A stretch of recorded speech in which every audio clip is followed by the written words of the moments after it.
competitivas. Pero lo que yo pienso, ¿sí?, es que la selección natural le cae muy bien a la teoría del más fuerte.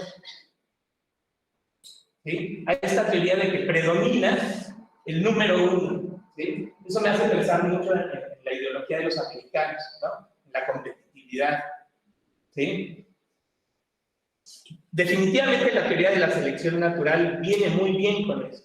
¿Sí? En el caso de la teoría de la endosimbiosis seriada, en realidad nos habla de que la adaptación también depende de una interacción cooperativa tan importante que nos hacemos simbiosis.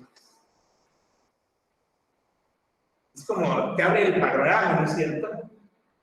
¿Sí? Cambia completamente la noción de simplemente competir a ver quién evoluciona mejor sus rasgos, a cooperar y convertirse en un solo organismo, integrándose uno con otro. Se sincroniza.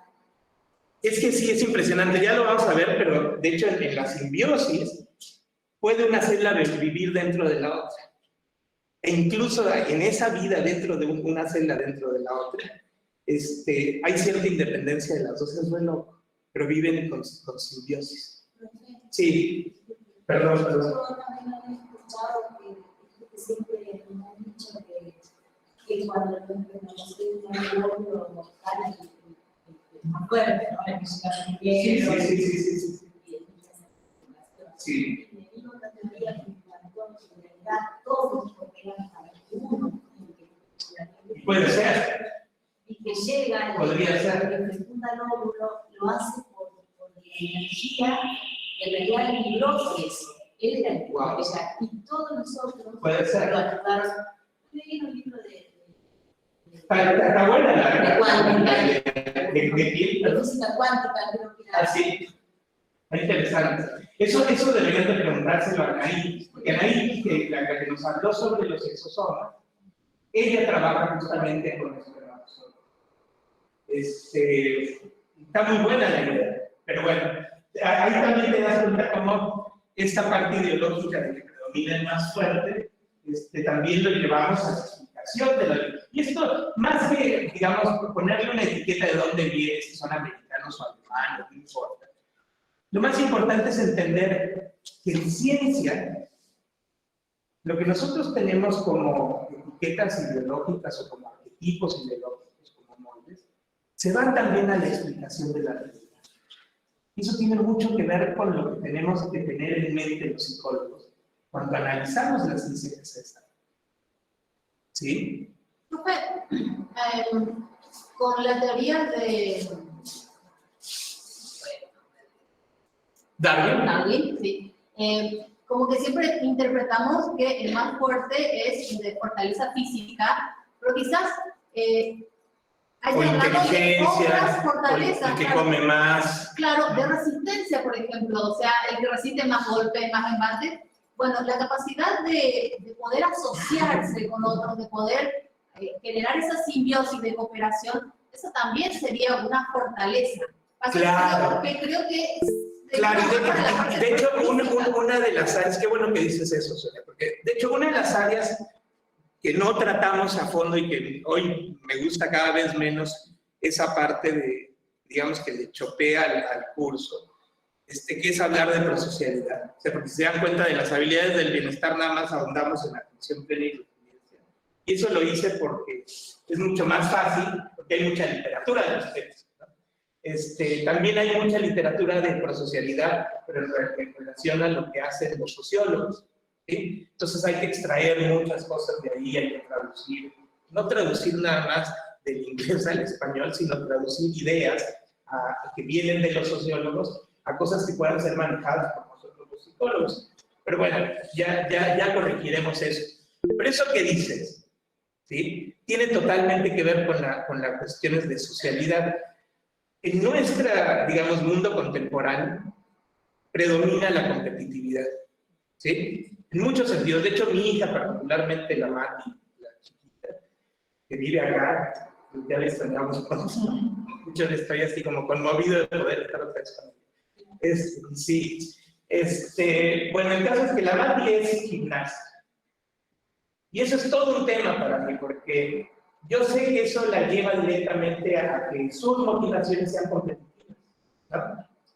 Y lo que le digo es que está bien que ese mundo es el que vivimos ahorita, ¿no? Pero que el mundo está cambiando y probablemente después tengamos que encontrar maneras de expresarnos con las mismas habilidades, pero para lograr cosas que no van de la mano de la competitividad, sino de la cooperación, ¿sí? Porque eso es lo que está tendiendo a pasar, ¿sí?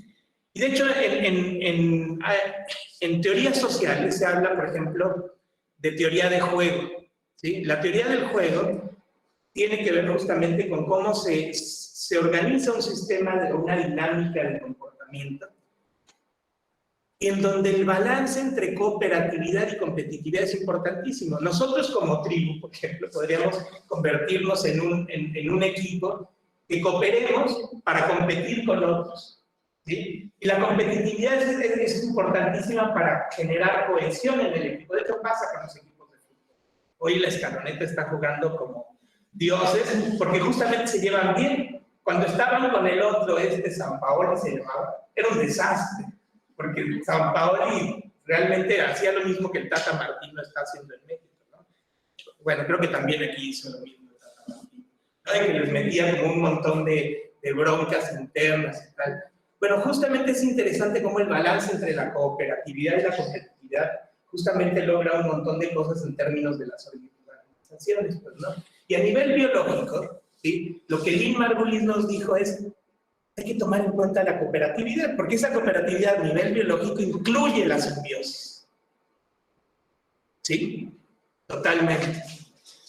Entonces, bueno, la teoría de la ambisimbiosis helada plantea también cambios evolutivos importantes en eventos clave, que son estos eventos de singularidad, como la aparición de la mitocondria en la célula eucariota.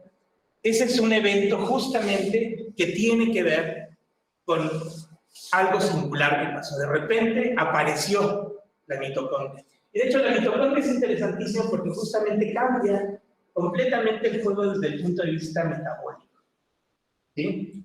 Porque la mitocondria es la responsable de contener, ya lo vamos a ver un poquito más adelante, una especie de turbina de producción, se piensa, de energía o de acuerdo a la teoría de Hilbert, ya vamos a hablar un poquito más de esto al final. Produce ATP. El ATP, ustedes lo vieron en biología, como la fuente de energía de la célula, ¿no?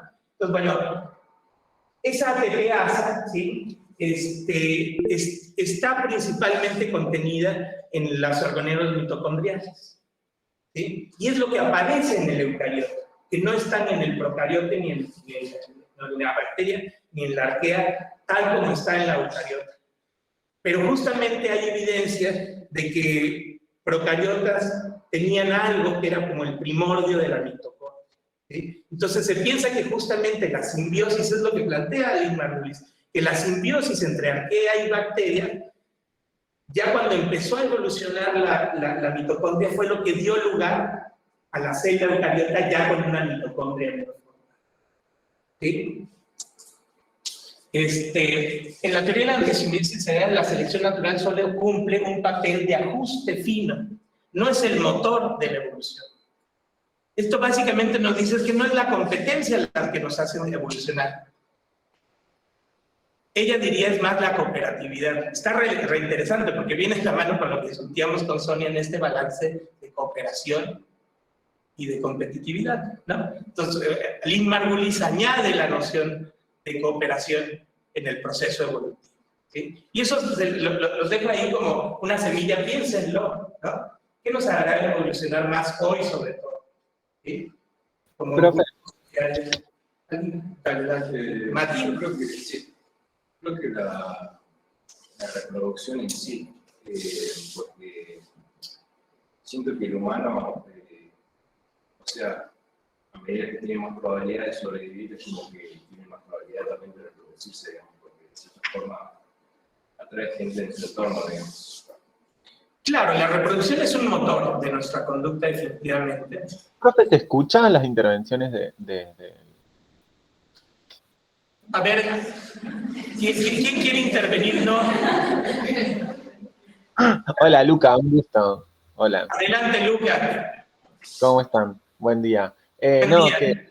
porque estaba escuchando por ahí, acabo de googlear cuál era el otro teórico que hablaba también de evolución, que era Lamarck, Sí, que claro, las cuestiones de adaptabilidad y demás tienen que ver más con la postura lamarckiana que con el darwinismo.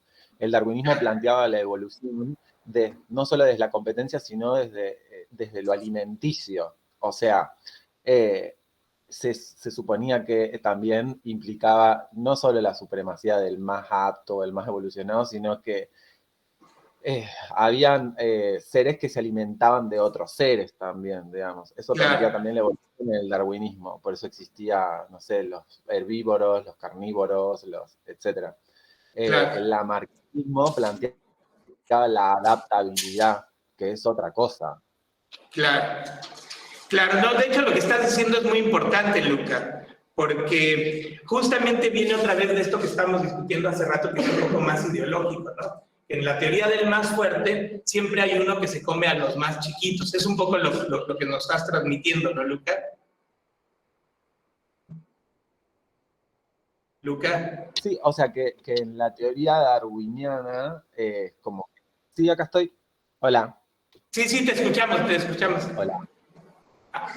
Sí, que la teoría de Darwin estaba planteado eso también. La adaptabilidad del más fuerte implicaba, bueno, el tipo de alimentación, Claro.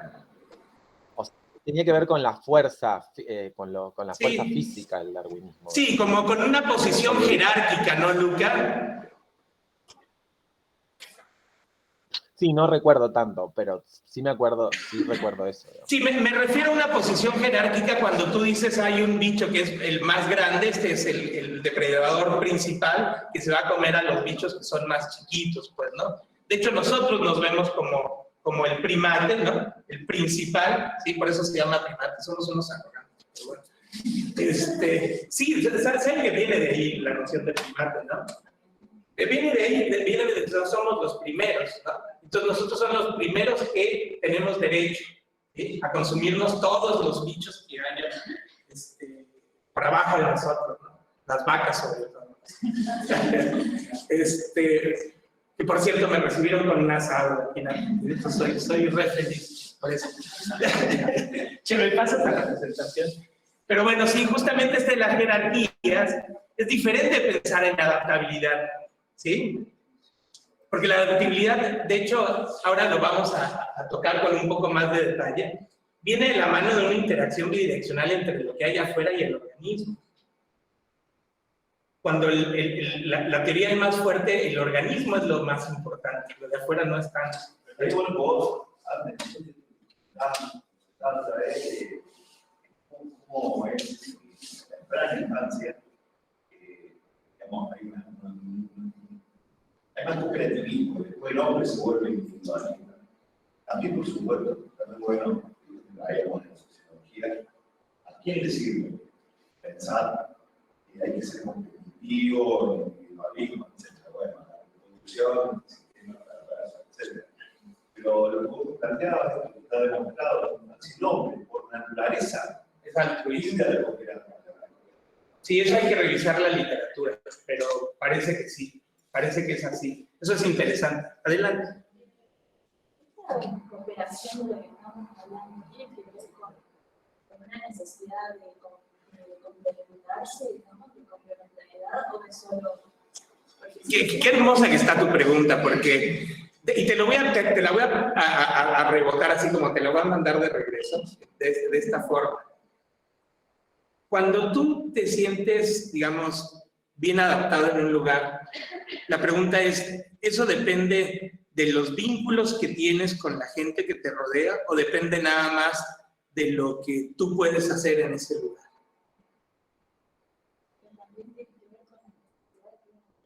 Claro, por eso, pero a lo que me refiero, cuánto que tengas satisfechas todos, que te pagan bien, qué sé yo, ¿qué tan importantes serían los vínculos con los otros? Son y se los cuento yo, te la regresé porque ahora que yo estaba en México, ¿sí? Yo, digamos, yo tenía esa cosa que arreglar con la UNAM desde hace más o menos 10 años, ¿sí? Ya algún día les contaré detalles de la historia, pero Recién lo pude arreglar y lo que más me motivaba de arreglar ese asunto con la UNAM era poder estar más tiempo en México y estar con mis hijos grandes, ¿sí? Que son Víctor Manuel, que tiene 21 años, y Natalia, que acaba de cumplir, no, va a cumplir 19. Pero ve cómo son las, digamos, la vida es muy irónica, de repente es como, sí, es irónico. Ahora que llego, Víctor Manuel, mi hijo, el más grande, ya se fue a vivir a México, a la Ciudad de México, porque está estudiando ahí computación. Y Natalia, justamente la semana que llegué, se fue a Barcelona, porque ahí se fue a estudiar leyes, ¿sí? Y entonces, bueno, qué sé yo, me quedé ahí, tengo amigos, sí, la gente del instituto bien, todo el mundo anda en la suya, muy ocupado, pero no tengo los amigos que tengo acá, no tengo a esos amigos que me reciben con un asado el sábado, que fueron a recoger al aeropuerto de y la verdad es que allá, si bien estoy cómodo comiendo tacos, tamales, cosas con las que me acostumbré desde chico a tener como parte de mi círculo afectivo, en este caso nutricional. Y a mis amigos los veía re poco, una vez a la semana, qué sé yo. Y no me sentía tan a gusto. Cuando llegué aquí fue increíble, porque fue desde el primer día que llegué, me recibieron, ya les dije cómo. Luego al otro día estuve todo el día con la Mati. Luego me fui con Julián, ¿qué hicimos? Comimos sushi, ya se claro. Pero y todo tiene que ver con los vínculos. Vas a ir a ser un amigo por aquí, vas a ir a ser un amigo por allá. Y eso cambia completamente esa cuestión afectiva de cómo vives las cosas, ¿sí? Entonces, de hecho, aquí en Latinoamérica es hermoso justamente cómo se dan esos vínculos. Cuando yo viví en Estados Unidos, en Arizona, contaba de Ulises Ricoy, era todavía más difícil, porque a pesar de que yo llegué ahí para hacer un postdoc con toda la ilusión que eso significa, los vínculos que se establecen no son como los vínculos que establecemos nosotros. La gente no te invita a su casa así al toque, que dice vamos a hacer un asado, vamos a tomarnos un toro con friki, ¿no? No, la gente es muy, muy, muy cerrada en sus viviendas, en sus familias. Igual se ven para tomarse una cerveza en un bar. Si va a ser de 5 a 7, porque yo a las 7 tengo no sé qué. Es muy cuadrada también, ¿viste? Aquí somos muy de que, ya tenía que hacer esto, ya no. Es totalmente así, o sea, y en México es un poco también así. El tema es que también la gente anda más a full. Pero bueno, definitivamente la parte social es lo importante, pero incluso a nivel biológico. ¿Sí? Lo que nos dice Lynn Margulis es que a nivel biológico justamente esta interacción simbiótica podría ser parte del motor, ¿sí? Yo no sé cuál es el motor de la evolución, si les soy honesto, pero me copa mucho lo que han planteado algunos astrofísicos, por ejemplo, Ripstead se apellida, que él sugiere que el motor es la complejidad, ¿sí? Como desarrollar complejidad, como si ese fuera el motor o el hilo conductor de la evolución. No lo sé, pero definitivamente la selección natural no está sola, más allá de posiciones ideológicas. La selección natural no puede ser el único motor, porque tenemos también justamente la simbiosis que nos transmitió Lynn, ¿sí? Sí contesto tu pregunta, pero dale. Eso también tiene que ver con la simbiosis del microbioma. Qué hermosa pregunta, y sí. A ver, yo prefiero pensar que... De hecho, creo que hay una diapositiva que habla de eso, pero bueno, no importa. A lo largo de toda la historia de la Tierra, que son 4.5 mil millones de años, ¿sí? Nosotros tenemos la aparición de las bacterias hace más o menos 4.000 millones de años, ¿sí? O sea, poquito después de que se formó, cuando ya había agua, gracias al agua empezó a haber vida, ¿sí? De hecho, es otra cosa re interesante que vamos a ver ya al final del curso, que tiene que ver con el agua, ¿sí? Y es probablemente uno de los temas más desdeñados en biología, la gran importancia que tiene el agua. Incluso puede ser un sistema de almacenamiento informativo. Ya les vamos a dar. Pero hay bacterias desde entonces, ¿no? Entonces les digo que cuando yo le contesto a la Mati me dijo que ellos eran nuestros verdaderos ancestros, ¿no? Los microorganismos. Y definitivamente podemos pensar que en lugar de que ellos vivan con nosotros vivimos en un mundo de bacterias, en donde justamente pensar en adaptabilidad, como decía Luke, ¿sí? Empieza a ser un poco más importante que pensar en competitividad. No tenemos que estar matando a los bichitos con los que vivimos, ¿no? Tenemos que adaptarnos a ellos. ¿Sí? Cambia mucho, ¿sí? De hecho, el pensar justamente que esos bichitos están con nosotros, de repente dice, uy, viven todas esas porquerías adentro. Lo complejo, profe. Adelante. Gracias.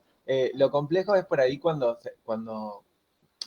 hacemos paralelismos con lo social, cuando traspasamos esta teoría a lo ideológico y de lo ideológico abordamos lo social. Porque, Sí. o sea, matar un bichito, bueno, qué sé yo, se mata una hormiga, se mata una araña, qué sé yo, no sé, mosquitos. Pero a mí me resulta complejo cuando pensamos desde el darwinismo y desde la competitividad darwiniana. Sí. Eso me resulta más complejo, nada más. No, pero está re bien el apunte que haces, Luca. Porque, claro, aquí la pregunta como psicólogos, pues, ¿no? Es qué tanto esta forma de pensar determina la manera en cómo nosotros nos vemos en relación a todos los otros. ¿Sí? Hay un principio metafísico que dice como es arriba es abajo. Es como Sí. que como nosotros pensamos o como nosotros actuamos en cosas nimias, también vamos a actuar en grandes cosas o vamos a hacer esas cosas como más importantes, por decir así. Yo creo que se refiere un poco también a eso lo que me está diciendo ahora. Sí. Yo porque recién hubo una pregunta ahí en el aula, en torno a, bueno, vos, se le hizo una pregunta a una asistente ahí del curso, vos cómo te adaptás a tu entorno. Y estábamos hablando de biología, por ejemplo, y dimos el caso para lo biológico a lo social. Entonces, en términos de eso, es como que de ahí venía como mi pregunta o mi... Sí, pero, o sea, lo que tú estás diciendo, Luca, al menos la forma en como yo lo veo es que justamente en lo social la competitividad nos hace tender justamente a preguntarnos si el otro es o no es hostil, o es un riesgo o no para nuestra integridad. Es como que son de las cosas que tienden a predominar, y de hecho eso viene de la mano de lo que se ha descrito como la teoría social de riesgo. ¿Sí? Entonces, cuando nosotros justamente tendemos a ver como lo primero que salta es cómo competimos con el otro. Antes de lo social, se puede ver un poco cultural, esa relación de extremo, vamos a ver empresarial. Uno como trabajador lo que hace de esta forma es que se casa con la empresa prácticamente. Porque todo construye una empresa y esa es la función de uno nada más. Uno no aspira a llegar a un puesto muy alto, sino que antes de empresas se lleven situaciones extremas. Incluso, Sí, está interesante. Eso. No se parte de los desafíos,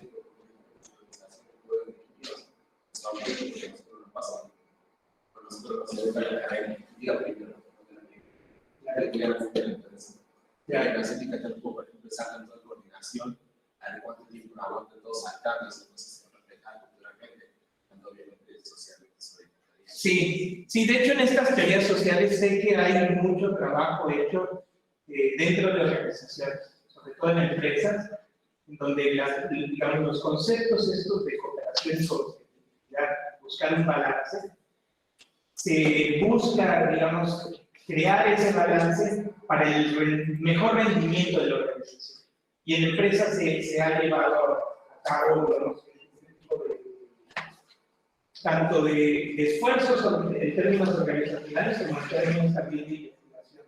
Entonces ahí pueden encontrar un montón de información de cómo crear justamente estos balances de competitividad. pareciera que de hecho la competitividad hacia afuera de la organización genera justamente esta cohesión, que el individuo se siente parte de la organización, ¿no? Como dicen acá, se les pone la camiseta, ¿no?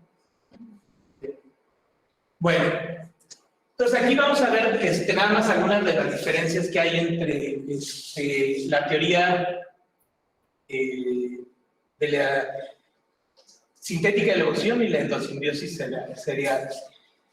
En cuanto al carácter externo e interno, dice, externaliza la selección natural como la única fuerza evolutiva externa. Internaliza, resalta las interacciones de los organismos en su proceso evolutivo, ¿sí? Luego, en relación, las relaciones temporales del cuadralismo, dice, es gradualista y los cambios evolutivos suceden de manera gradual y acumulativa, ¿sí? Mientras que en la endosimbiosis serial es saltacionista, la simbiosis causa saltos en la aparición de las especies, ¿sí? Luego, en cuanto a la importancia de la selección natural en el proceso evolutivo, la selección natural es la causa, mientras que en la teoría sintética la selección natural es responsable únicamente del ajuste. ¿Sí? Entonces esa sería, ahí está una tabla sencilla como para entender más o menos la diferencia. La que sigue, por favor. Profe, bajando un poquito a lo que sería más una cuestión de comportamiento, más psicológico, esa teoría de los saltos, yo lo veo por ejemplo con mis hijos. Uno ve como saltos tanto en los cambios físicos, que de la noche a la mañana los ves como cambiados. Parece que en una noche crecieron 5 centímetros, los que me amigos saben. Y lo mismo en cuanto a la madurez.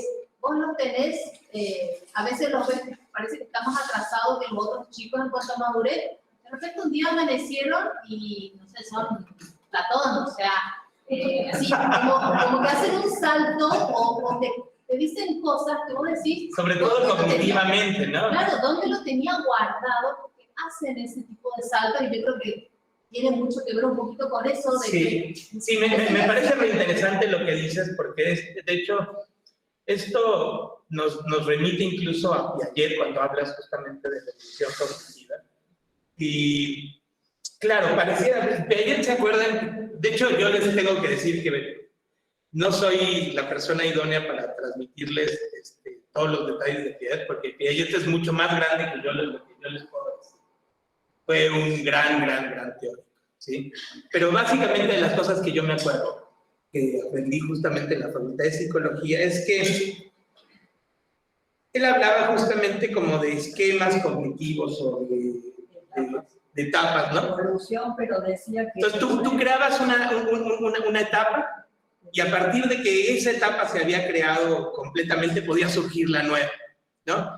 Y esto justamente tiene que ver con saltos. Hasta que no está completa esa etapa cognitiva o ese elemento cognitivo, que por ejemplo hay cosas que no lo pensamos y son elementos cognitivos fundamentales, como por ejemplo el gatear en el ¿sí?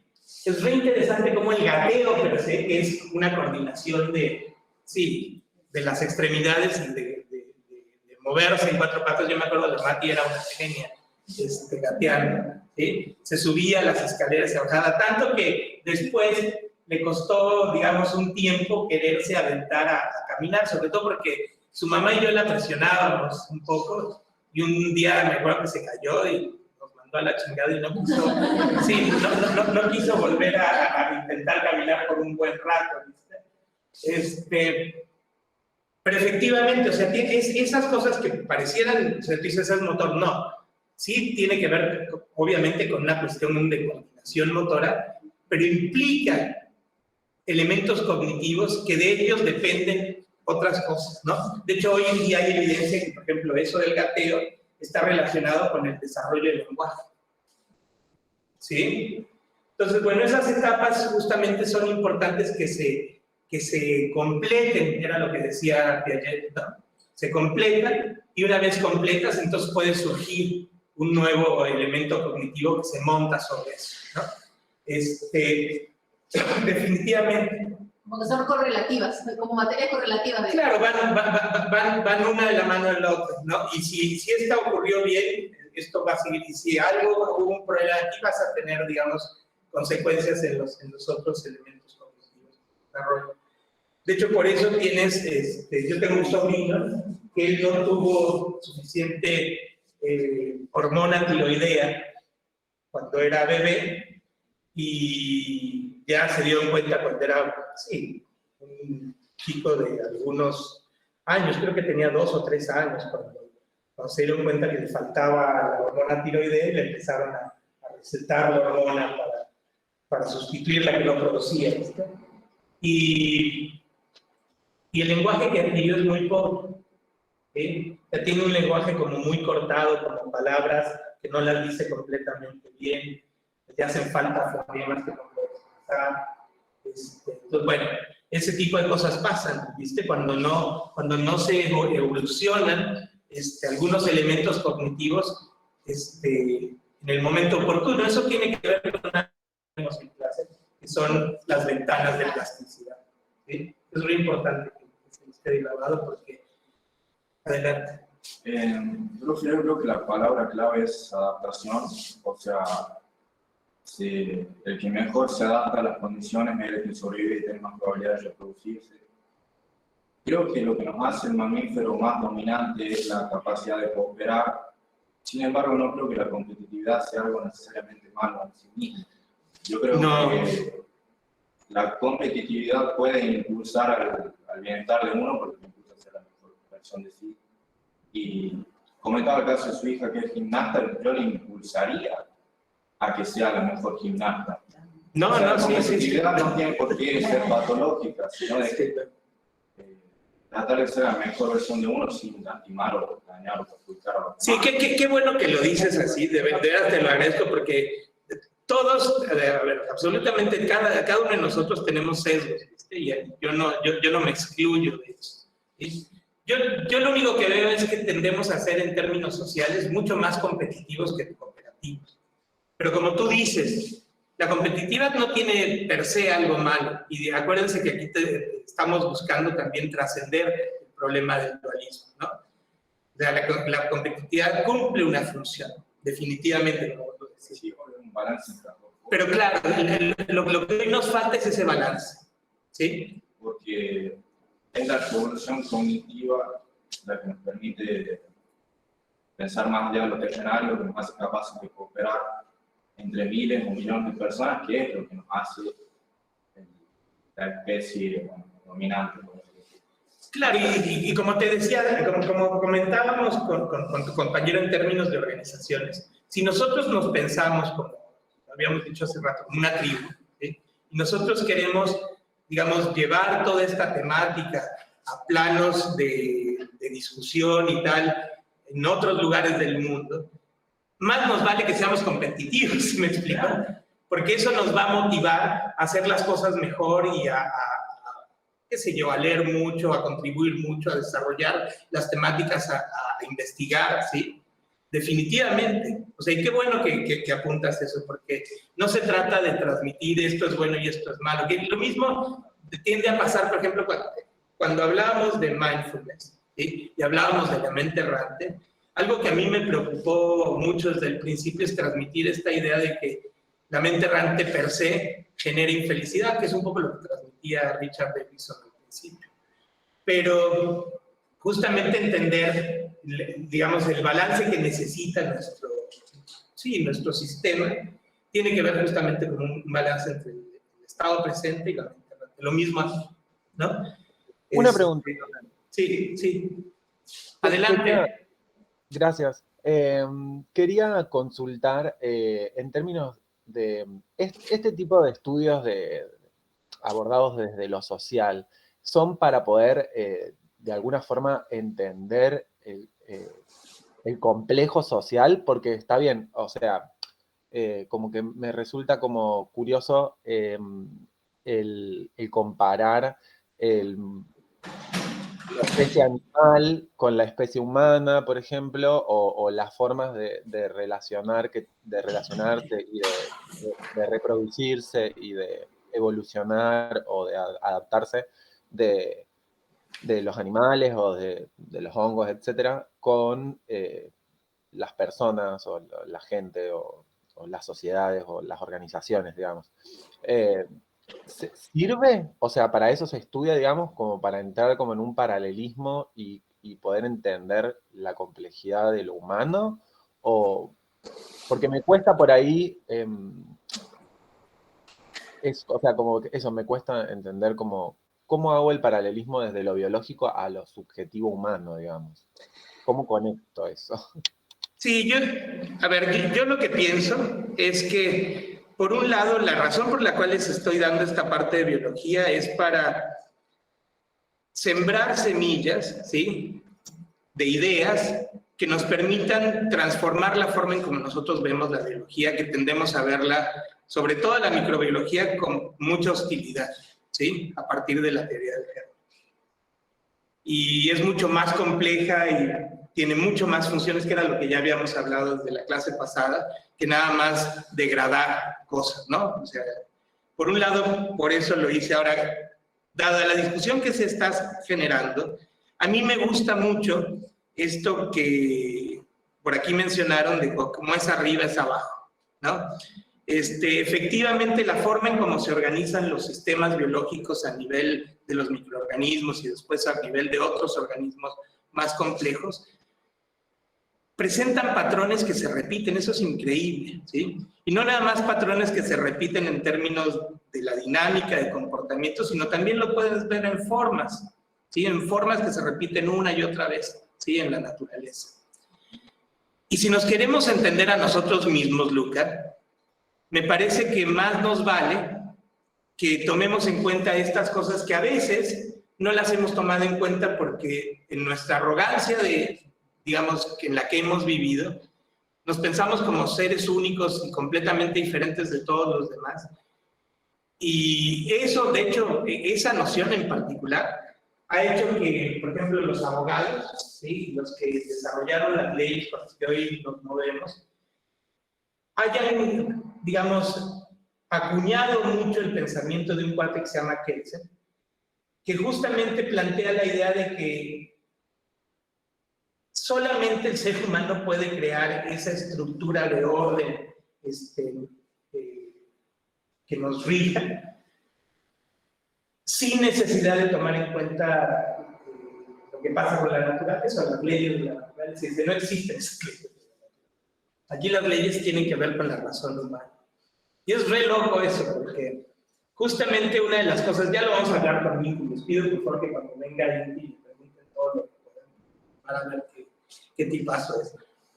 Inti lo que dice es que justamente eso deviene de vivir en el imperio de la razón y no tomar en cuenta lo que se siente, lo que puedes tú sentir a través de la intuición. Y lo que él te dice es que los pueblos originarios, tanto de aquí de Sudamérica como del resto de América, cultivaban de una manera muy importante sus habilidades intuitivas. Porque es mucho más fácil para el ser humano sensar lo que está pasando al territorio en el que habitamos y a partir de ello saber qué es lo que podemos o no hacer, que tratar de racionalizar. Al menos es así como lo explico. Yo personalmente, en mi experiencia, yo veo que es así, pero sé que no es fácil para todo el mundo. Pero justamente de la misma manera que requerimos un balance entre cooperatividad y competitividad, necesitamos un balance entre el imperio de la razón y nuestras capacidades intuitivas, que las tenemos bastante apagaditas.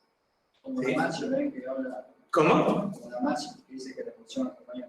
Es que eso es innegable, ¿sí? De hecho, eso lo dice Damasio y hoy en día lo escuchamos de Damasio, pero el primero que lo dijo en 1880 y tantos fue el alemán argentino Cristofredo Jacob, ¿sí? Y él hizo la escuela de neurobiología aquí en la Argentina, ¿sí? Y él enseñaba eso. El tema es que se nos olvidó, y sé yo por qué, ¿no? Pero él enseñaba eso, ¿sí? Él nos enseñaba que justamente todas las condiciones vienen acompañadas de una emoción, ¿sí? Y de hecho suena así como, bueno, qué lindo, ¿no? No, es re importante porque si ustedes lo piensan, de lo que acabas de comentar voy a añadir un poco más de información porque es importante y creo que no lo habíamos visto. Las emociones se intensifica su experiencia por la cognición asociada. Cuando tenemos estas rumiaciones mentales que ya habíamos hablado, ¿se acuerdan? Y esa rumiación mental se preserva, eso intensifica automáticamente la emoción. ¿Sí? La razón por la cual la emoción se hace muy intensa, que si yo estoy preocupado, es porque le das duro, le da una abuela de la. Bueno, justamente una forma de quitarle esa intensidad a la emoción es disipar el pensamiento asociado a la emoción. ¿Sí? Y hay varias gentes, pero entre ellos Inti también algo que enseña es que para darte cuenta de esos pensamientos asociados a las emociones, esos que las intensifican, no es suficiente con racionalmente darte cuenta que ahí está el pensamiento, sino que tienes que habitar la emoción y eso expone al pensamiento. Habitar la emoción es aceptarla y eso nos recuesta, ¿sí? ¿Se acuerdan que hablábamos en una clase que somos, o no creo que eso no se los di, pero que tendemos a hacer culturalmente como negar el dolor, ¿sí? Para eso tomamos un montón de pastillas, la oxicodona, ¿no? Que pusimos ahí. Sí supieron eso, ¿no? De que hubo una crisis de opiáceos en Estados Unidos hace muy poco, todavía están teniendo problemas de que muchos doctores se hacen ricos recetando oxicodona, entre varias otras painkillers, ¿no? Entonces, bueno, eso es porque justamente en nuestra cultura el dolor no lo tienes que experimentar. Pero si tú experimentas tus emociones negativas asociadas con pensamientos, esa experiencia te permite justamente exponer el pensamiento. Y lo vas disipando. Y cuando se disipa el pensamiento, pues la emoción automáticamente se apaga. Es una cosa re loca. Pero siempre están asociados. Siempre están asociados. Y básicamente deja de enfermarte, por decirlo de alguna manera, esa emoción que sí, la tenés así como... Sí, pero no es una tarea fácil, Sonia, ¿no? Sí. Porque justamente requiere que nos aventemos la bronca de vivir las emociones negativas asociadas con esos pensamientos. Y a veces eso nos cuesta un montón de trabajo. Pero como psicólogos, si eso lo aprendemos a caracterizar bien, tenemos ahí una cosa re valiosa para tratar a los pacientes. Y tratarlos a los pacientes.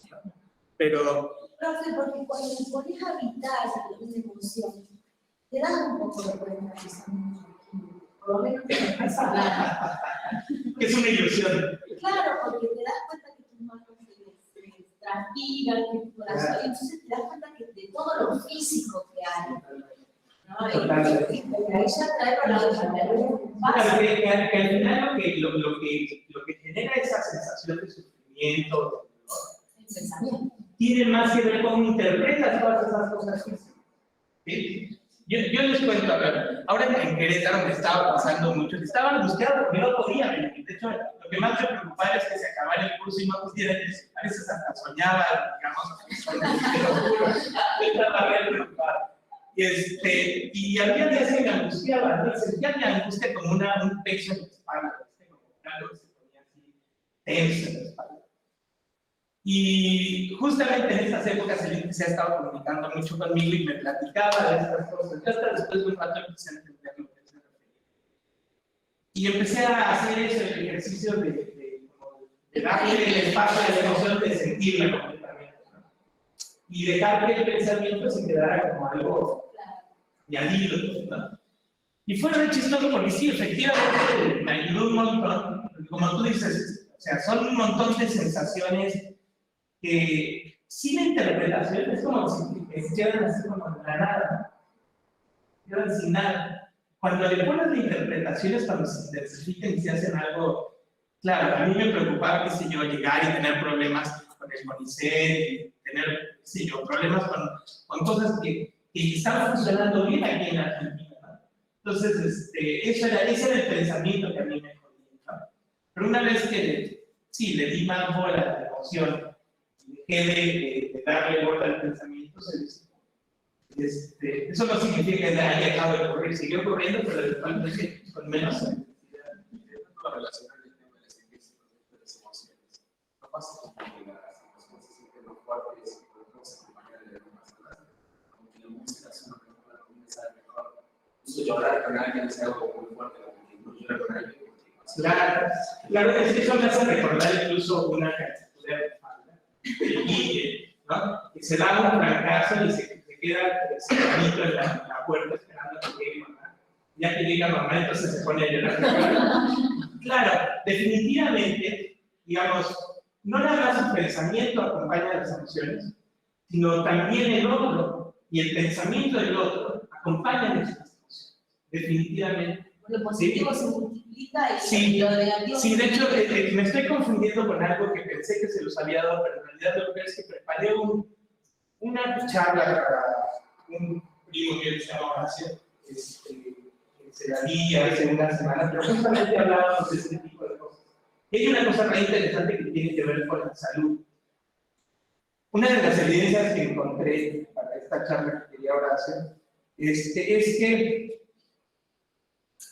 cuando tú estás en un medio social que te está recordando, qué sé yo, lo mal que estás, que tu salud está así como jodida, qué sé yo, bueno, contribuye de una manera importantísima a toda la sección de salud. ¿Sí? O sea, cuando dices, uy, qué mal, ¿no? Entonces, eso contribuye un montón a que se cuide. ¿No? Debo estar intoxicado, ¿no? Algo mal. Y lo peor del asunto es que el trabajo previo que habíamos realizado dice que la autopercepción de salud, cuando es mala, contribuye de una manera más importante al desarrollo de movilidad y mortalidad por enfermedad. Incluso los datos objetivos que se pueden obtener, como por ejemplo la presencia de un tumor. O sea, la autopercepción de salud es importantísima. ¿Sí?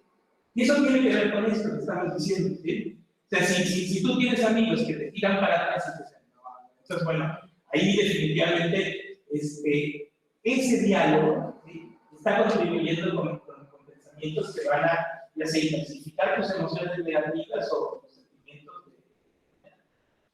¿Sí? Definitivamente cumplen un papel importantísimo. Entonces, bueno, regresando a la biología. ¿Esto? Déjalo, nada más les voy a transmitir algo. Este es un árbol de evolución de un solo gen, que es el 16R. ¿Se acuerdan que habíamos hablado de esos 16R? Está bueno decir que he marcado nuestro eje que es la participación, ¿cierto? Dependiendo de la concepción de salud que da, nosotros lo planteamos acá, un sujeto activo, no como un sujeto pasivo, como un sujeto activo todo. Claro. Claro, sí, pero eso, Julián, yo lo que he visto en todos ellos es que la verdad es que yo veo que se están empoderando un montón y son medidas consistentes. Me surge una duda sobre la las emociones. Lo que usted decía que cuando empezó a vivir el miedo ese que tenía de no poder volver, como que eventualmente dejó de tenerlo, ¿no se relaciona con resiliencia de alguna manera? Ay, claro que sí, sí. Sí, es definitivamente un cambio. ¿Sí? O sea, es una adaptación. Acuérdate, de hecho, qué bueno que me lo preguntas, porque está bueno que vayamos generando un diálogo para entender adecuadamente los conceptos. Y definitivamente, siempre que hablamos de resiliencia, hablamos de una adaptación. ¿Sí? Hablamos de cambios. ¿Sí? Y cambios que se dan como un salto, un cambio de cómo está funcionando el organismo. Ese cambio que de repente estamos buscando a través de un proceso terapéutico. ¿No? Definitivamente lo es. ¿Sí? Y claro, pareciera que entonces lo que están diciendo está bueno, pero yo no lo había pensado así. ¿No? O sea, pareciera que justamente esta herramienta que permitió individualizar las emociones puede ser justamente una herramienta para promover la resiliencia. ¿Sí? Al menos con emociones muy particulares, con pensamientos muy particulares. En mi caso tenía que ver justamente con la estabilidad en el trabajo, Sí, con lo que me gusta hacer. De hecho, claro, en mi caso es curioso porque les voy a ser muy honesto. Yo estoy encantado de poderles dar esta clase de información que siento con ustedes, a mí me llena mucho. ¿Sí? Porque, por un lado, esto que hemos venido trabajando con Julián, con Serena, con Euge, con Silvia, de la temática del taller, me parece que es muy importante, sobre todo que se convierta en algo de lo que dialoguemos, ¿sí? Que lo construyamos todos juntos y que eso se convierta en una realidad me tiene récord. Pero eso no es igual a las cosas que te exigen de repente los sistemas de evaluación, tanto en México como en Argentina, de que estás haciendo mal, estás haciendo las cosas bien. Y en ese sentido yo he sido muy rebelde, ¿sí? Entonces, justamente, digamos, en mi experiencia subjetiva, el problema ha sido eso, ¿no? Querer hacer lo que yo quiero por esto, ¿no? Parece que es mucho más importante, y ahí andar lidiando con las cuestiones de evaluación, piden que cumplas horarios, qué sé yo. Entonces, bueno, ese es el balance que yo he tratado de lograr. Pero definitivamente hoy en día siento que ha habido un cambio conmigo y estoy cumpliendo con las cosas para que no me jodan, y la verdad es que me siento como pez en el agua con ustedes. Entonces, bueno, ¿tú querías preguntar? No, quería, o sea, nos queda un aporte, el pensamiento que tiene en la mente, cuando nos genera una emoción. Por ejemplo, sucedió algo que nos genera una emoción y nos tenemos ahí dando vueltas porque no sabemos qué decir, porque no sabemos qué hacer. Y hay muchos que te dicen esto de, bueno, soltar, y vos te preguntas, ¿qué es soltar? Soltar es aceptar. ¿Cuándo aceptas? Cuando crees la situación, cuando entiendes la situación en su conciencia. Exactamente. Ahí cuando entra lo de resiliencia. Claro. De hecho, qué bueno que lo pones así, porque yo me acuerdo que alguien preguntó en algún momento, cuando estábamos en las clases en línea, que si realmente era bueno eso de soltar, ¿no? Y sí, lo que ves que el no soltarse significa lo que tú estabas describiendo, seguir enganchado con un pensamiento asociado con una emoción, que se genera una especie como de, sí, como de círculo vicioso, ¿no? Te quedas pensando, por ejemplo, que tú hiciste un ejemplo de que, uy, pasó algo en una clase, qué sé yo quería decir algo, pero dije, y luego no me quedé a gusto con lo que dije, y entonces me sentí el carajo, ¿no? Y te quedas pensando con eso, te vas y te tomas un café y sigues pensando en eso, ¿no? Te platiquen algo, no te das ni quinto que no te sigues pensando. Claro, justamente ahí lo estás soltando, ¿no? Y soltar significa justamente dejar que el pensamiento se disipe, ¿no? Ahora, en el tema este de habitar la emoción, está la posibilidad de que si la habitas esa misma emoción que sentiste, puedas con eso ayudar a que ese pensamiento se disipe de tal forma que eventualmente no te joda más, ¿no? Pero requiere que justamente aceptes esa emoción como algo tuyo. Que de hecho eso es muy importante. Todas las emociones, y nos cuesta trabajo hacer esto, tendemos a pensar que las emociones son causadas por, qué sé yo, Julio es muy hincha, ¿no? En mi caso tiende a pasar, pero las emociones son nuestras, ¿sí? Y hasta el momento en el que reconoces que es tuya la emoción, no hay manera de controlar, porque no hay manera de controlar la hincha de Julio, ¿no? Pero lo único que tenemos en nuestras manos es con lo que nos pasa a nosotros. Y en el sentido de la resiliencia, justamente, es tu respuesta a estrés la que se puede transformar en una respuesta menos intensa y menos duradera, que te ayude justamente a enfrentar retos, ¿no? Eso sí te puedes hacer cargo, ¿no? Entonces, bueno. Por mí me quedó claro entre la situación de la compañera, la suya y todo eso, me terminó de quedar claro porque en una clase ya dijo eso de hacerse cargo de la emoción. Y en las épocas de los exámenes yo estaba con tantas cosas que decía, pero ¿cómo me hago cargo de la emoción? Y con todo esto que estuvieron explicando, es como que ahora sí se me terminó de cerrar eso y está buenísimo porque termina siendo esta emoción algo muy positivo porque te dice dónde tenés que trabajar. Claro, y eso tiene que ver con lo que decías. ¿Cómo te llamas tú, perdón? Santiago. Santi. Es con lo que estaba diciendo Santi hace rato, de que estamos hablando esto de cooperatividad y competitividad, y que nos apuntó que no podemos ver a la competitividad como algo malo. En general no podemos ver a nada como algo malo y algo bueno, ¿se dan cuenta? ¿Sí? Nuestras emociones negativas, la razón por la cual no las queremos evitar es porque culturalmente nos dice, ay, te duele, ay, pobrecita, está sufriendo, ¿no? No es así, o sea, que de hecho, con mis hijos yo me acuerdo que era una angustia terrible, sobre todo con el pobre primero. Claro, terrible, porque cada vez que le pasaba algo, adelante, adelante. Como otra perspectiva. Yo soy una persona que revive las emociones, pero la revivo mal. Entonces, Sí. también es como que a veces me genera como el ponerme del otro lado, decir, bueno, no lo voy a hacer, voy a como racionalizar más, contextualizar, decir, bueno, es por esto, por aquello, voy a hacer tal cosa, porque a veces vivirlo tanto bien. Muy interesante, claro. Pero tú, o sea, tú dices que puedes vivir la emoción sin nada que te deshaga, o sea, nada más estás viviendo la emoción. Sí, yo puedo estar como... Está interesante eso. Y Sí, como que lo intento racionalizar, como contextualizar y decir, bueno, lo bajo a la realidad, y sintiendo esto, pero no es necesario sentir. Como pero, una pero, a ver, es que está re interesante lo que me estás transmitiendo. O sea, y sí, yo lo quiero entender.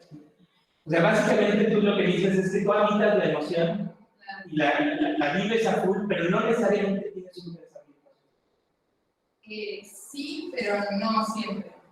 No necesariamente. Capaz que hay algo que me angustia, por ejemplo, extrañar algo, lo que sea, y estoy angustiada, pero puedo como incluso no estar extrañando tanto y sin embargo seguir con la emoción. Bueno, sí, extraño y la emoción está, pero ya está. Así bueno, el momento va a terminar. Te rompieron el corazón, entonces. Creo que lo que dice mi compañero, lo que sientes y al mismo tiempo como aceptar esa emoción, siendo consciente de lo que te hace sentir eso. Sí. No viéndolo siempre de una manera buena o mala, sino aceptando ese sentimiento, sintiéndolo como todo. Eso me parece que es un poco, qué sé yo, la receta, ¿no? O sea, aceptarlo y no tratar de etiquetarlo en términos de la escala de valores. Lo que quiere hacer el sistema de las recompensas, ¿no? De generar estos valores de positivo, negativo, ¿no? Profe, Sí, Lucas. que a mí esto me ayuda como a pensar como el rol de las personas que queremos ser psicólogos, como de poder traducir esas emociones. No sé si tanto juzgarlas, porque no sería más como nuestros roles, ¿eh? No sé si sería como el rol de un psicólogo como juzgar una emoción, sino como ayudar a traducir esa emoción en algo. Claro, a ver, el tema, digamos, al menos lo que pienso yo, y puedo estar en un error y nos vamos a corregir mutuamente, pero hasta donde yo entiendo, todas las emociones tienden a ser juzgadas, como tú dices, porque tiende a generarse un valor. O sea, le tienes a dar un peso hedónico. Puedes decir, esta emoción vale más dolor que placer. ¿Sí? Eso es, al menos, digamos, desde la perspectiva de las neurociencias, es lo que tendería a pasar. ¿Sí? Como de manera automática. Claro, pero al estar traducida la emoción, ¿no sería más fácil observarla? Bueno, está bien, si lo que se quiere es juzgarla, por ahí juzgarla, no sé, por ejemplo, me siento... Por ejemplo, me siento... Perdón, lo que yo te iba a decir, o sea, pensando en que ya entendí lo que estabas transmitiendo, o sea, me parece que justamente algo que es viable es habitar la emoción, ¿sí?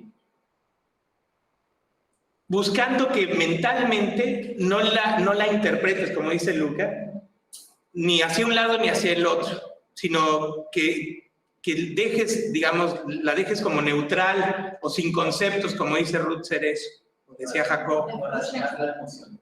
Sin razonarla. Exacto. ¿No sería más o menos así, Luca?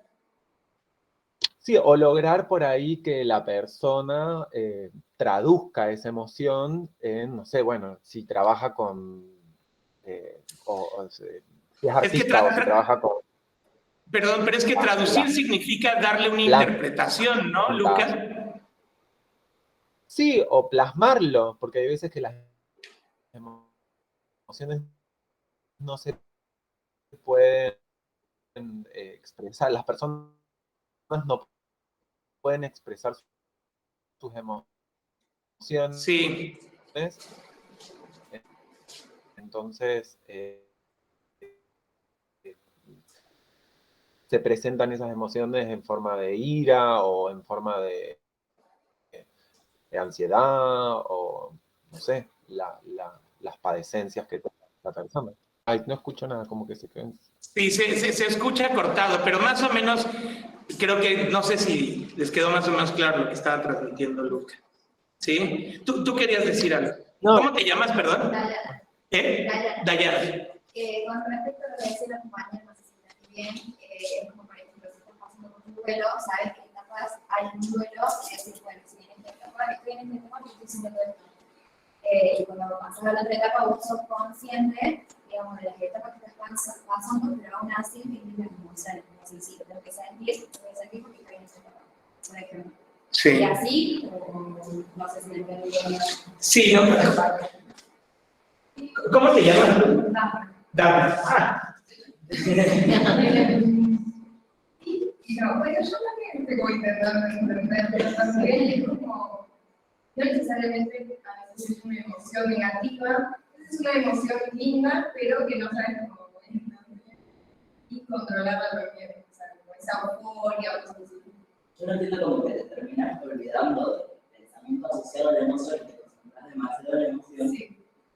A eso se refiere. O sea, porque se concentra toda la emoción y terminan como olvidándose del pensamiento. No, pero está interesante porque un poco lo que yo les decía que nos transmitía Inti era eso, que habitar la emoción y el pensamiento como que se va disipando, eventualmente te olvidas. Pero lo que Dana dice es que a pesar de eso, ella como que ahí esa emoción la vives con intensidad, ¿no? No necesariamente se disipa. Está bueno que entender que no necesariamente pasa lo que al menos en mi experiencia pasó, ¿no? Sí, no sé si queda el pensamiento de forma inconsciente, no sé.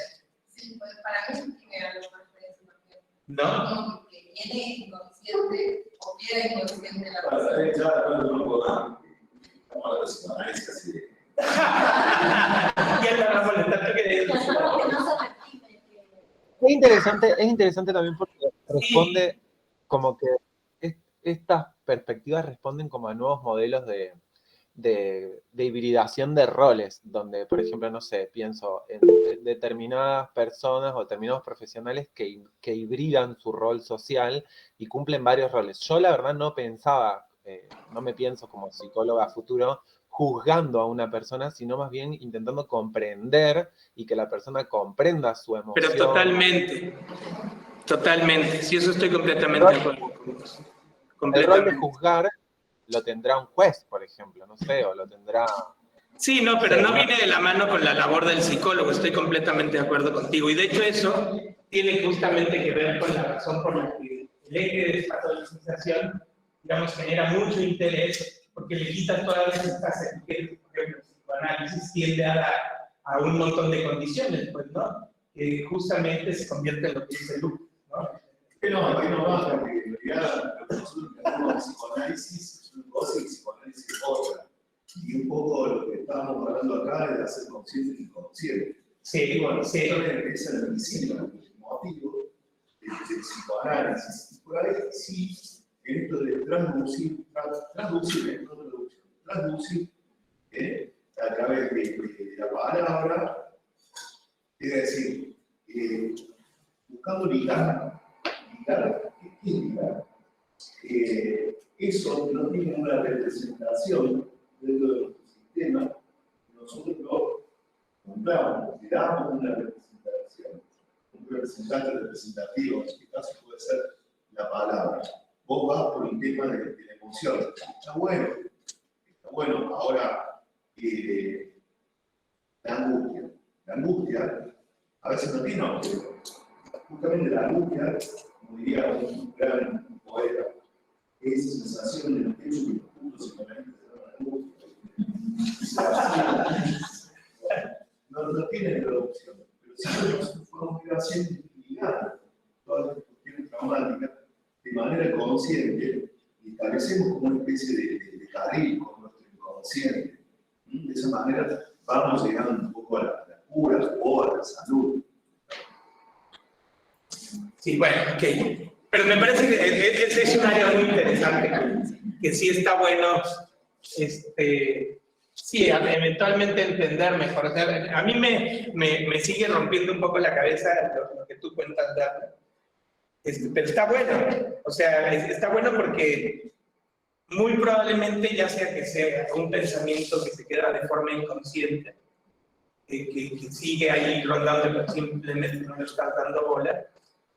En contraste de lo que yo experimenté, que era como exponer el pensamiento, ¿sí? Y dejarlo que se disipara, ¿no? O sea, significarlo. Sí. Significar el pensamiento. Nosotros tenemos acceso al retorno del inconsciente, sin tomar partido, lapsus, ¿bien? Si nosotros tenemos acceso a eso, nosotros tratamos de hacer de bordearlo. Mañana representación cosa, representación palabra, representación cosa del lado del proceso primario de pensamiento, representación palabra del lado del proceso secundario. El proceso secundario encontrar una serie de conciencia, el preconsciente, etc. Esa unión entre la representación cosa y palabra es lo que nosotros llamamos conciencia. También ya me convenciste que hay que reivindicar.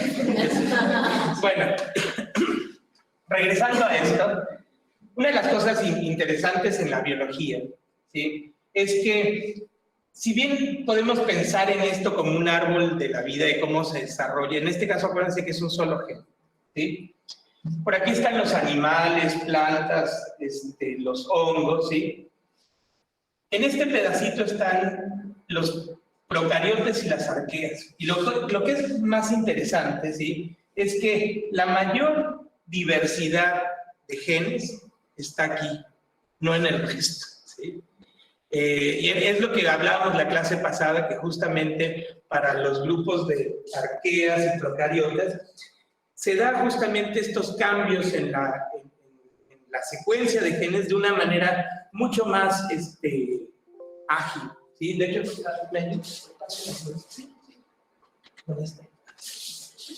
bueno, este es otro de árbol parcial. Pasas a la siguiente programa.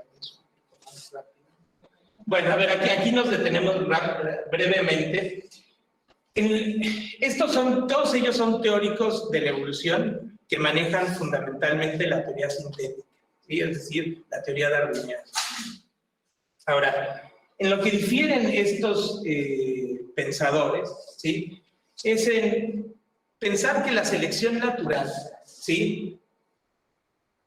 Es un motor en donde inevitablemente el proceso va a dar lugar a cambios evolutivos, es decir, va a dar la aparición de nuevas especies, ¿sí? O podría ser en realidad algo que ocurre contingentemente con los cambios del ambiente, ¿sí? Esto es muy interesante porque por un lado tú puedes pensar que la evolución es intrínseca al organismo, ¿sí? O puedes pensar que es algo que depende de la interacción entre el organismo y su mente. Y son dos maneras bastante diferentes de pensar la evolución, incluso dentro de la propia teoría sintética, ¿sí? Es como pensar que los genes per se tienen grabado esa necesidad de estar cambiando, ¿sí? De hecho, ¿se acuerdan? No sé si han oído hablar de un cuate que se llama Richard Dawkins, que escribió un libro que se llama El gen egoísta. ¿Alguien ha escuchado? Bueno, Richard Dawkins básicamente piensa, plantea la idea de que los genes buscan preservarse a lo largo de la evolución filogenética, ¿sí? Que hay una especie como de competencia porque el gen se preserva, ¿sí? Como si hubiera ahí un motor en la parte de información que busca mantener la información a lo largo del tiempo y crear evolución a partir de ello. ¿Sí? Pero están los otros que dicen, no, a ver, esto en realidad está ocurriendo en respuesta a lo que está pasando en el ambiente. El ambiente justamente, siendo un motor a través de la selección natural, va a ser un motor justamente porque va a provocar la evolución en el organismo. ¿Sí entienden la diferencia? ¿Sí? Bueno, a ver, vamos a ver. Puede que sean ambas cosas, porque ¿Cómo? puede que sean ambas cosas. Puede que en principio. Claro, de hecho Nick Lane dice que en realidad él piensa que efectivamente, o sea, tú tienes como una carga genética que está empujando, ¿sí? Y tienes los cambios en el ambiente que también están haciendo un empuje. Pero él lo que dice es esa interacción entre los dos da lugar a lo que esta Lynn Margulis le llaman los eventos de singularidad. ¿Sí? Entonces, lo que Nick Lane plantea justamente es una combinación de las dos cosas, en donde tú tienes por un lado que la carga de información per se va a generar una especie como de motor hacia el cambio, pero además el cambio continuo que tienes en el ambiente, esto es además importantísimo, asumir como que es algo que está presente en nuestra naturaleza. Todos lados. El cambio está ocurriendo todo el tiempo. ¿Sí? De hecho, se los cuento así porque, incluso, por ejemplo, en el libro tibetano de la vida y la muerte, ¿sí? Una de las primeras cosas que se habla, el primer capítulo, es sobre impermanencia. ¿Sí? La verdad es que todo está cambiando todo el tiempo. Por eso es importante reconocer. ¿Sí? Y esto que dice Sonia, de que en realidad el proceso evolutivo tiene que ver con las dos cosas, claro, tienes un motor interno de evolución, pero ese motor interno está presente en toda la vida que hay afuera de nosotros, ¿sí? Y está cambiando todo constantemente. ¿Sí? Y entonces, cuando hablábamos aquí de adaptación, justamente la adaptación tiene que ver con cómo respondemos a esos cambios que están ocurriendo afuera, con la capacidad de cambio que tenemos impresa en nuestra información genética. ¿Sí? Adelante, la que sigue, por favor. Bueno, otra de las cosas que me interesa mucho ir, y es que el resto de la clase, no sé si acabamos hoy el jueves, va a tener que ver con esto que nos transmite Schrödinger. Schrödinger es probablemente uno de los más importantes teóricos de la física, que sobre todo hizo popularizar la física cuántica. ¿Sí? Y Schrödinger nos decía, a ver, los biólogos están como muy clavados con el rollo de los genes y que ahí hay información, está todo bien, ¿no? Pero dense cuenta, ¿sí? Dice que los genes, ¿sí? Lo que son básicamente son tripitas de códigos, ¿sí? De códigos cuya información nos permite justamente crear la maquinaria con la que vive la célula. Está todo bien ahí. ¿Sí? Dice, pero no estamos pensando absolutamente nada de energía. ¿Qué hay de la energía? ¿De dónde viene la energía de la célula? ¿Quién mueve los hilos? ¿Cómo? ¿Quién mueve los hilos? Claro. O sea, ahí tienes la información y tienes como, es la información como la que tienes en los libros de cómo construir cosas, ¿no? Está todo bien. La pregunta es, ¿de dónde viene la energía?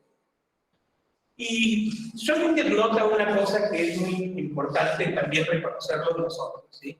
Y es que, mientras que en los sistemas físicos, ¿sí? Lo que tú tiendes a tener en el trayecto de energía de un lado para otro es justamente un proceso entrópico, ¿sí? Donde la energía tiende a disiparse, ¿sí? Tiende a generar desorden, ¿sí? En los sistemas vivos ocurre lo contrario, ¿sí? Ocurre una tendencia a generar orden, a tener sistemas ordenados. De hecho, eso tiene un montón que ver con conceptos fundamentales de bienestar humano, ¿sí? En los sistemas vivos, la tendencia es al revés del desorden de la entropía.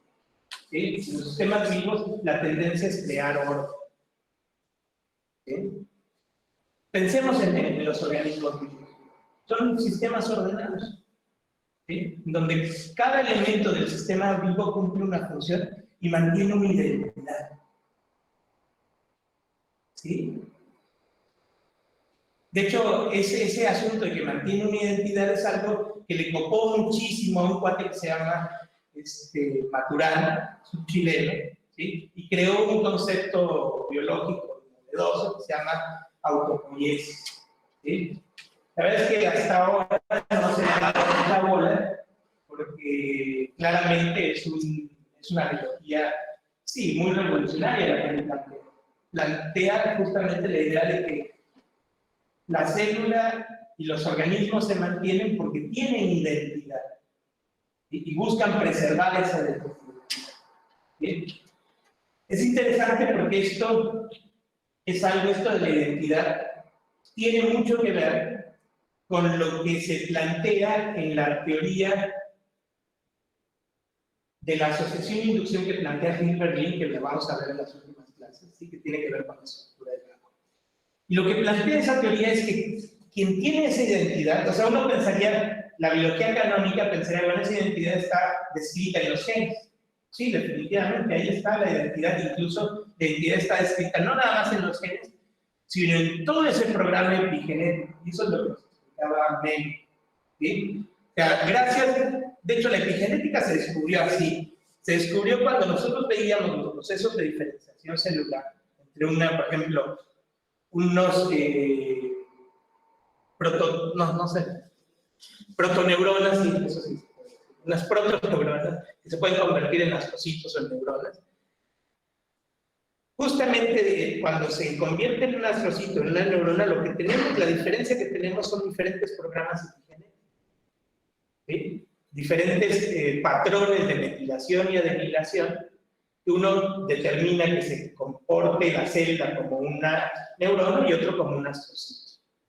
¿Sí? Entonces ahí tienes en el patrón epigenético tienes identidad. ¿Sí? Ahora, en las teorías de asociación e inducción se sugiere que donde podría haber la información que da lugar a esa identidad es también en el citoplasma. Es en el agua estructurada que hay en el citoplasma. Y de hecho, lo que hace mucho sentido de eso es que cuando nosotros tenemos células que se vuelven cancerosas, ¿sí?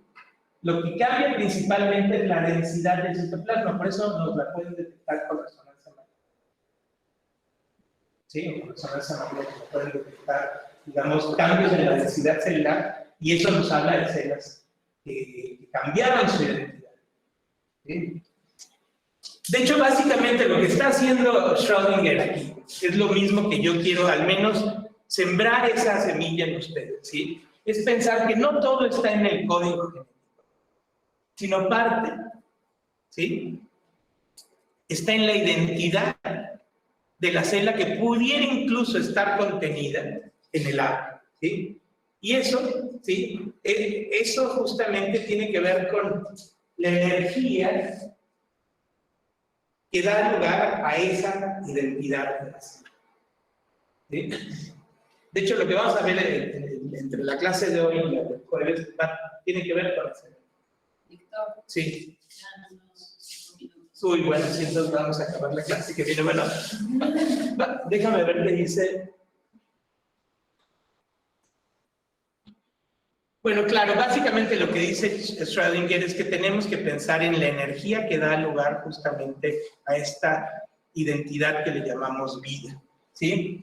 Y él habla de que esa energía le podríamos llamar negentropía, ¿sí? Como la energía que va en contra de la entropía, ¿sí? A ver, pásame la siguiente, déjame ir hasta...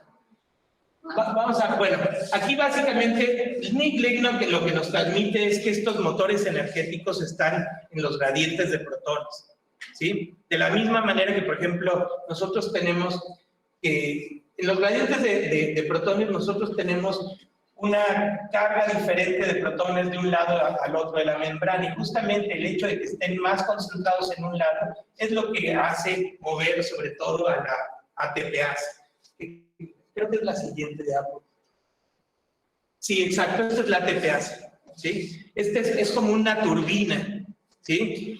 De hecho, esta sabemos, digamos, por las clases que nos han dado, que uno de los motores de la ATPasa es el azúcar. ¿Sí? Es el ciclo de Krebs. ¿Sí? ¿Se acuerdan? Entonces, el ciclo de Krebs justamente es el motor que nosotros tendemos a ver principalmente como el motor de la ATPasa. Pero el gradiente de protones se demostró que es mucho más poderoso para hacer producir ATP que el ciclo de Krebs. ¿Sí? Entonces, per se, el gradiente de protones es un motor energético. ¿Sí? ¿Y qué significa el gradiente de protones? Justamente la célula que tiene una identidad la tiene porque por dentro tiene una carga diferente de iones que por fuera. ¿Sí? Justamente esa diferencia se la da las características que tiene la estructura del agua dentro de la célula. Y eso se traduce obviamente en información contenida en los genes, información que va a ser modificada. Pero al final toda esa información digamos, del planteamiento de Lin es que toda esa información asociada con la identidad también está contenida en el citoplasma.